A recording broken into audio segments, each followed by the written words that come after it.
I have a very interesting assortment. What are you doing? What are you doing? I'm right here.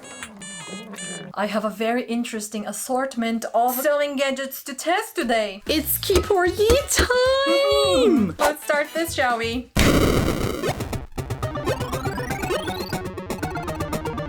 I just cut all the bias tape I need for my Mrs. Maisel green and teal dress. I have these doohickeys over here to make bias tape. They work, but they are sometimes very annoying, and the end result is not as flattering as it could be. To be honest, mostly related to the fact that I am incompetent in using them. But I found this very nice, expensive, and one-trick only gadget that will solve all of my bias tape problems. The Simplicity Biostate Maker. This cost a lot of money. Additional advice for success. What is different this? After feeding the fabric through the tip, make blah blah blah. So these are the tips it comes with. I have 1, 2, 3, 4, 5. It should be 6. 3, 5. It should be 6. One is missing. There's one on the machine already. It has an UK plug. Cute. Neat. Class. Ooh. Oh my god. This looks complicated. Caution hot surface. One tip is missing. And you wanna bet that is exactly the tip that I will need? Then I will riot. I will freaking riot. 1, 2, 3, 4, 5. There's nothing else in the box. No! Unsnap the tip from the machine if there is one in place.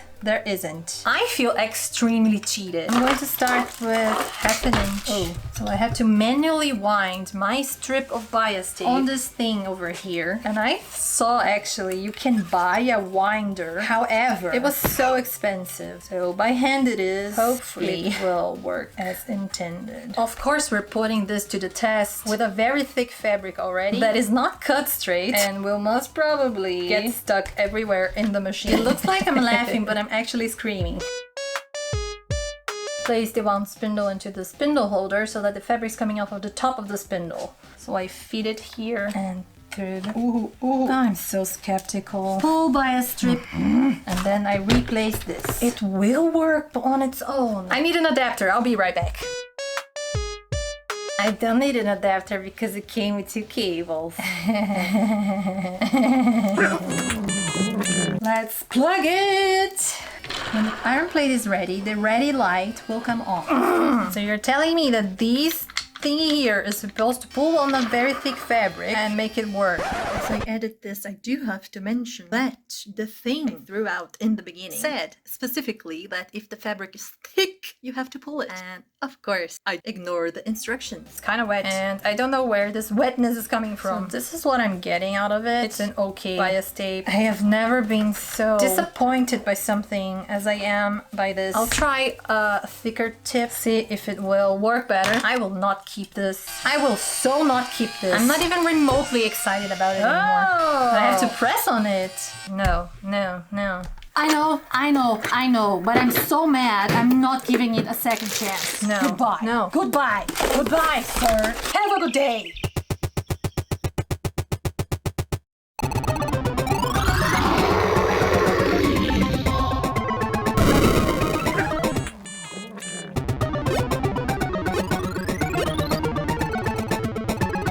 Look at this doohickey. It helps you to cut buttonholes. It's a very tiny cutter knife. And ooh, it's sharp. Look at this. Beautiful. I will most definitely cut myself with this. I chose a 12mm one. Hello, I'm still here. I chose a 12mm one because it was the cheapest. And I don't sew many buttons anyways.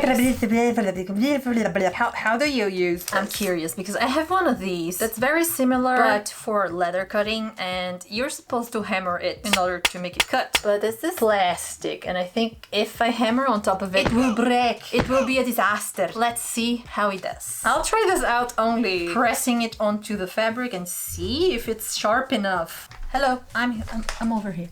Hi. 1 layer. Oh, look at that. It is sharp enough. I didn't even put too much pressure on this. A button plate generally consists of 2 to 3 layers of fabric and sometimes even a layer of interfacing. Let me try. 2 layers. This is so satisfying. You can hear the fabric screaming. 2 layers, not a problem. 3 layers, not a problem. 4 layers, not a problem. Oh, this is so cool. So far in my sewing life, I have just used this seam ripper to open open buttonholes. And I had my share of buttonholes that I cut too much because I could not control the seam ripper very well. So this thingy here it's an upgrade. This would help a person who really enjoys sewing buttons for some weird reason. It's a keep for people who love buttons. It's a yeet for me because I hate buttons. Bye.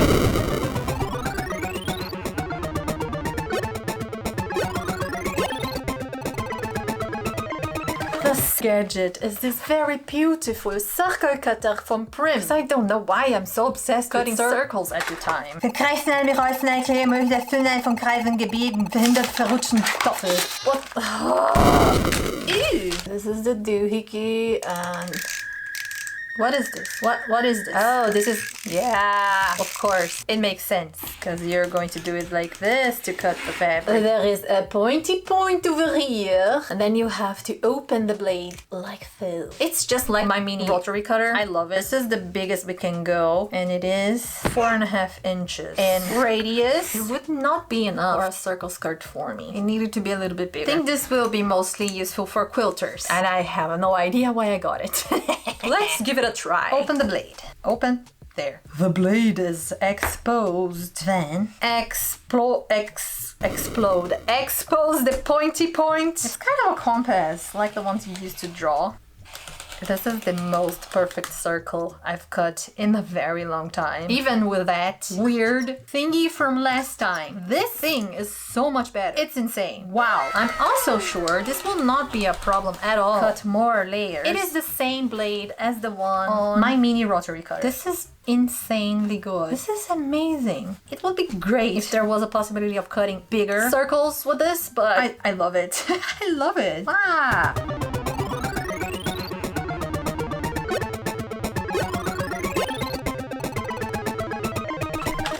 A chenille cutter. Easy cuts multiple layers of fabric to make narrow to wide width chenille. Cuts 4 to 8 layers. I had one dress that had chenille details on top, and I always wonder how that worked. Oh, it has multiple things depending on the channel size. Interesting. Instruction in yellow. Oh, it's a gigantic blade. When you turn it, it changes the edge. And if you think your blade is already dull, you can do like this to change the position of the blade, so you were allowed to cut further. So interesting. Gently rinse or wash fabric in water. Brush or rub to fluff. Oh, I love this so much. 2 to 8 layers. I don't even know if my machine can sew 8 layers, but let's try. Haha. Went through 8 layers of thick calico. Body of Christ. Body of Christ, sleek, swimming body of mustard up and tone. Body of Christ. Body of Christ, oh what a body, I wish I could call it my own. I guess I only 7 layers and not 8 as I thought I did. Oh well, I don't believe it's going to cut through all of them anyways, because I don't trust things. Well, my channels are quite wide, so I will try with the large channel guide. Let's see how much I can cut without having to change the blade. Whoa, it's like butter. 2 layers.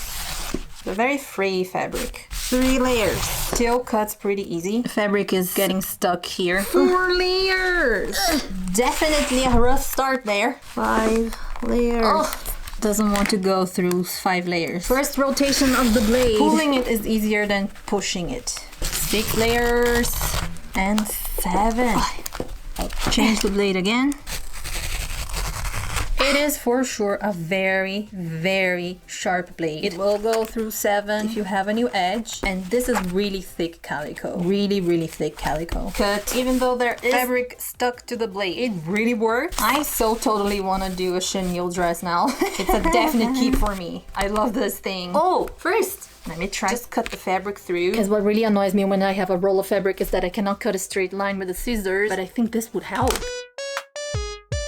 I have this body of Christ. Da da da da da da da da. Lord Almighty, I've never been so enticed. Gonna use the small edge. Oh yes! Wow, I'm definitely going to use this. It's so easy. Can I cut a straight line without having guides to guide me? Straight-ish. It makes the fabric fray a lot if we compare it to the rotary cutter. A very clean edge because there's nothing for the fabric to get stuck to. This is an extreme case of fraying fray fabric. I really like this.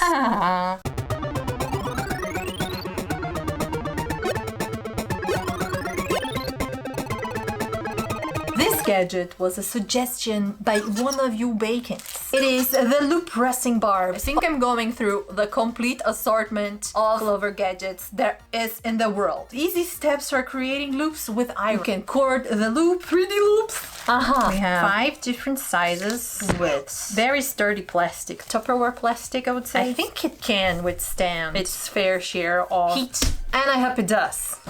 Hold them with. I have here the most beautiful fabric loop you have ever seen. To test the 6mm stabby stab thing to the pressing table. Oh, of Christ. Oh, I wish I could have a body of Christ. I want to press the seams open. Why this would help me do that instead of just opening it on the table and flattening it. It is indeed a very straight loop if you don't consider the seams. Keeps the thing so in place that everything is very, very straight. The thickest, I have no idea how this is called, very stuck there. Corded. Dude, look at this! This is so cool. I love it. Let's try a thick one. Come on.